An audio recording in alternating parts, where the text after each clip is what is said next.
ஓம் ஸ்ரீ குருபியோ நமக. ஓம் ஸ்ரீ மகா பெரியவா சரணம். வரும் பிப்ரவரி 15ஆம் தேதி ஞாயிற்றுக்கிழமை மகா சிவராத்திரி. இப்ப நம்ம சொல்லக்கூடிய இந்த பொருளை நீங்க பசுமாட்டுக்கும் காகத்துக்கும் தானமாக கொடுக்கறது மூலயமா பல ஜென்ம பாவங்கள் விலகி நல்லது மட்டுமே நடக்கும். அது என்ன வழிபாட்டு முறை, என்ன பொருட்கள்னு பார்க்கறதுக்கு முன்னாடி நம்மளோட வீடியோஸை இப்பதான் நீங்க ஃபர்ஸ்ட் டைம் பார்க்கறீங்கன்னா மறக்காம சப்ஸ்கிரைப் பண்ணிக்கோங்க. தொடர்ந்து இது மாதிரி அப்டேட் தெரிஞ்சுக்கிறதுக்கு பக்கத்துல நோட்டிஃபிகேஷன் பெல்லை கிளிக் பண்ணி ஆல் அப்படிங்கிற செலக்ட் பண்ணிக்கோங்க. இப்ப பசுமாட்டுக்கும் காகத்துக்கும் என்ன பொருட்களை தானமா கொடுக்க போறோம் அப்படிங்கிற பத்தி தெளிவா தெரிஞ்சுக்கலாம். பிப்ரவரி 15ஆம் தேதி நமக்கு இந்த வருஷத்துக்கான மகா சிவராத்திரி வந்திருக்குது. மகா சிவராத்திரி அப்படின்னு சொன்னாலே சிவபெருமானை, ஈசனை வணங்குவதற்கான அற்புதமான இரவு பொழுது. இந்த நேரத்துல நம்ம சிவாலயத்துக்கு போயிட்டு என்ன வரன்னு கேட்கிறோமோ அது நமக்கு அப்படியே கிடைக்கும். குறிப்பா சிவாலயங்கள்ல 4 கால பூஜைகள் நடக்குமா. அதுல முதல் கால பூஜை ஆரம்பிச்சதுல இருந்து 3 கால பூஜை வரைக்கும் நிறைய பக்தர்கள் கலந்துப்பாங்க. ஆனா விடியற்காலம் நடக்கக்கூடிய 4ஆம் கால பூஜை வரைக்கும் இருக்கிறது கூடுதல் சிறப்பு. ஒருவேளை உங்களுக்கு உடல் ஒத்துழைக்கல, அதுக்கான நேரம் சரியா அமையல அப்படிங்கிறவங்க மற்ற கால பூஜைகளை கலந்துக்கிறீங்களோ இல்லையோ 3ஆம் கால பூஜைகளை கலந்துக்கிறது ரொம்ப விசேஷம். ஏன்னா இந்த 3ஆம் கால பூஜைய நிஷித்த கால பூஜை அப்படின்னு சொல்றாங்க. சிவபெருமானை பார்வதி தேவி இந்த ஒரு நிஷித்த கால பூஜையில வணங்கிதான் அவங்க வரங்களை வாங்கியிருக்காங்களாம். அதனால 3ஆம் கால பூஜையை பயன்படுத்திக்கோங்க. ஒரு வருஷமும் மாசி மாதத்துல வரக்கூடிய தேய்பிரை சதுர்த்தசி திதி தான் மகா சிவராத்திரி. அப்படிப்பட்ட தேய்பிரை சதுர்த்தசி திதி ஞாயிற்றுக்கிழமை பிப்ரவரி 15ஆம் தேதி மாலை 5:51 ஆரம்பித்து மறுநாள் திங்கட்கிழமை மாலை 6:26 வரைக்கும் இருக்கு. எப்படி பார்த்தாலும் ஞாயிற்றுக்கிழமை சாயந்தரம் 4:30 காலம் முடிஞ்சு 6:15 மணிக்கெல்லாமே எல்லா கோவில்கள்லையும் தாராளமா முதல் கால பூஜையை ஆரம்பிச்சிடுவாங்க.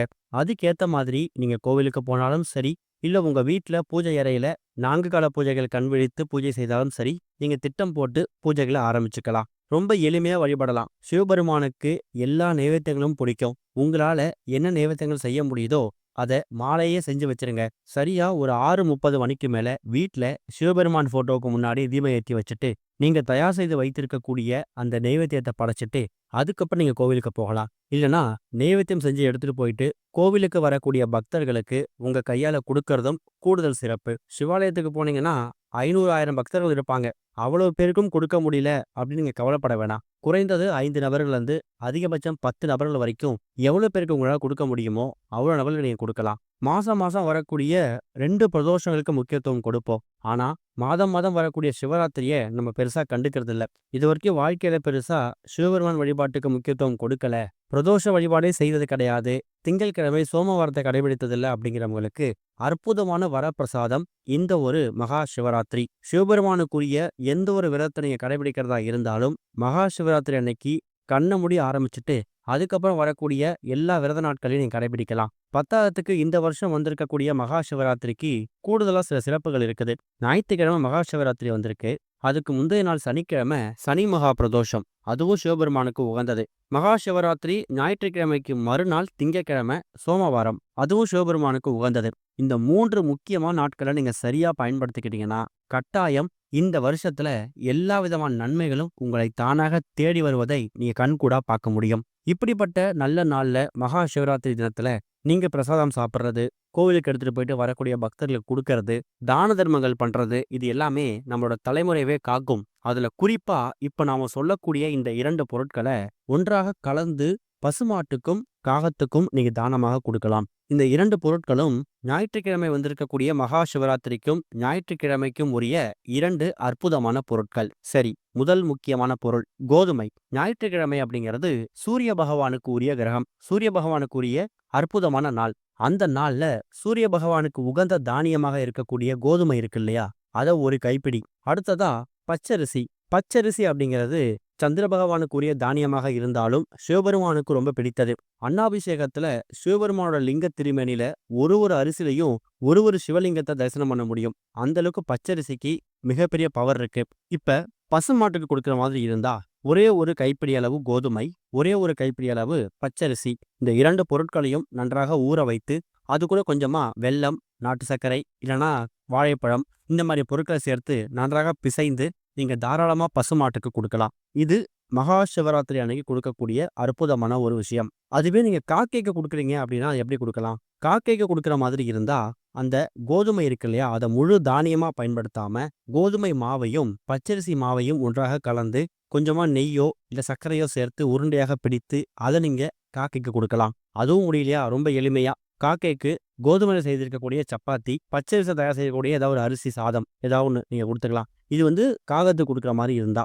இந்த 2 தானங்களும் நம்மளோட தலைமுறையவே காக்கும். குறிப்பா பசுமாட்டுக்கு தானம் கொடுக்கும்போது யம பயம் நீங்கும். முடிஞ்சா பசுமாட்டுக்கு இந்த தானத்தை கொடுக்குறீங்கல்ல, அத மகா சிவராத்திரி அன்னைக்கு கோவில்ல நமக்கு அதிர்ஷ்டவசமா கோசாலை இருக்கலாம். அங்க இருக்கக்கூடிய பசுமாடுகளுக்கு கோதுமையையும் பச்சரிசியும் வாங்கி கொடுக்கலாம். அதே மாதிரி காகம் அப்படிங்கிறது நம்ம வீட்டு மொட்டை மாடிகள்ல ரொம்ப சாதாரணமாக சுற்றி திரியக்கூடியது. சப்பாத்தியையோ இல்ல பச்சரிசி செய்யக்கூடிய சாதத்தையோ நீங்க கொடுக்கும்போது சூரிய பகவானோட அருளையும் சிவபெருமானோட அருளையும் கூடவே சந்திர பகவானோட அருளையும் நம்ம சேர்த்து பெற முடியும். பார்ப்பதற்கு ரொம்ப எளிமையா தெரியும். ஆனா இது மூலியமா கிடைக்கக்கூடிய பலன்கள் ரொம்ப பெருசு. ஞாயிற்றுக்கிழமை இதை எப்ப கொடுக்கலாம், எத்தனை மணிக்கு வேணா கொடுக்கலாம் அப்படின்னு கிடையாது. ஏன்னா எப்படி பார்த்தாலும் மாலை 6:15க்கு தான் உங்களுக்கு சிவராத்திரிக்கான அந்த தேய்பிறை சதுர்த்தசி பிறக்குது. அதனால மாலை ஒரு 6 மணிக்கு மேல கோவிலுக்கு போகும்போது இல்ல பக்கத்துல ஏதாவது மாடு இருக்கு அப்படின்னா நீங்க கொடுத்துக்கலாம். அப்படி ஒருவேளை ஞாயிற்றுக்கிழமை கொடுக்கவே முடியல அப்படிங்கிறவங்க கோதுமையையும் பச்சரிசி எடுத்து வச்சிடுங்க. மறுநாள் திங்கட்கிழமை சாயந்தரம் நமக்கு 6:30 வரைக்கும் மகா சிவராத்திரிக்கான அந்த தேய்பிறை சதுர்த்தசி திதி இருக்கு. அந்த நேரத்தை பயன்படுத்தி கொடுத்துக்கலாம். கூடுமான அளவுக்கு ஞாயிற்றுக்கிழமை மாலை ஒரு 6-7 மணிக்கு மேல கொடுக்கறது ரொம்ப விசேஷம். எப்படி பார்த்தாலும் நம்ம கோவிலுக்கு போறோம், சிவராத்திரியாக கண் விழிக்க போறோம்னா அந்த நேரங்கள்ல கோவில் கிட்ட எக்கச்சக்கமான மாடுகள் சுற்றி திரியறதுக்கு நம்ம கண்ணில் படுறதுக்கு வாய்ப்பு அதிகமாவே இருக்கு. அதை பயன்படுத்திக்கோங்க. பசுமாட்டுக்கும் இல்ல காகத்துக்கு ஒருவேளை கொடுக்க முடியல, பகல் நேரத்துல தான் கொடுக்க முடியும் அப்படிங்கிறவங்க காகத்துக்கு மட்டும் இந்த பொருட்களை மறுநாள் திங்கட்கிழமை கொடுத்துக்கலாம், தப்பு இல்லை. இது மூலயமா உங்களை இதழை பிடித்திருந்த எல்லா விதமான பித்ரு சாபம், பித்ரு தோஷம், 7 தலைமுறைக்கான சாபம், பாவம் இதெல்லாம் விலகி ஓடுறதுக்கான ஒரு வாய்ப்பு உண்டாகும். அதை விட முக்கியமானது இன்னொரு விஷயம். ஒருவேளை கோவிலுக்கு போகும்போது அங்க கோவில் வாசல்ல யாராவது யாசகம் கேட்டு உட்கார்ந்தாங்கன்னா அவங்களுக்கு உங்களால் முடிஞ்ச அளவுக்கு தான தர்மங்கள் பண்ணலாம். அதே மாதிரி விபூதி, குங்குமம், ருத்ராட்சம் இது மாதிரி பொருட்களையும் தாராளமா சிவராத்திரி அன்னைக்கு கோவிலுக்கு வரக்கூடிய பக்தர்களுக்கு உங்க கையால தானமா கொடுக்கணும். முடிஞ்சா அந்த ருத்ராட்சம் கொடுக்கும்போது பஞ்சமுக ருத்ராட்சமா கொடுக்கலாம். ருத்ராட்சம் கண்டிப்பா கொடுக்கணும் அப்படின்னு கட்டாயம் கிடையாது. தயிர் சாதம், கொண்டைக்கடலை, வெண்பொங்கல் இந்த 3மே ரொம்ப முக்கியமானது. கஷ்டப்படக்கூடிய ஏழை எளிய மக்களுக்கு உணவளிக்க போறீங்கன்னா முன்னாடியே சொன்ன மாதிரி ஞாயிற்றுக்கிழமையில வந்திருக்கிறதால கோதுமையில செய்திருக்கக்கூடிய சப்பாத்தி, பச்சரிசி தயார் செய்யக்கூடிய தயிர் சாதம் இந்த 2 பொருட்களையும் குறைந்தது ஒரு 5 நபருக்கு தானமா கொடுங்களேன். கண்டிப்பா மிகப்பெரிய புண்ணியம் உங்களை சேரும். இது வரைக்கும் நீங்களோ உங்களோட முன்னோர்களோ எந்த விதமான தெரிந்தும் தெரியாமலும் செய்திருக்கக்கூடிய எல்லா விதமான சகல பாவங்களும் நிவர்த்தி ஆயிடும். அது மூலயமா நீங்க நல்லா இருக்கீங்களோ இல்லையோ உங்களோட சந்ததியினர், உங்களோட அடுத்த தலைமுறையினர் எந்த விதமான கஷ்டத்தையும் அனுபவிக்காம எந்த விதமான பாவத்தையும் சுமக்காம நல்ல வழிக்கு போறதுக்கான வாய்ப்பு அதிகமாகவே இருக்கு. இந்த ஒரு மகா சிவராத்திரிக்கு முயற்சி பண்ணுங்க, நல்லதே நடக்கும். ஓம் ஸ்ரீ குருபியோ நமக. ஓம் ஸ்ரீ மகா பெரியவா சரணம்.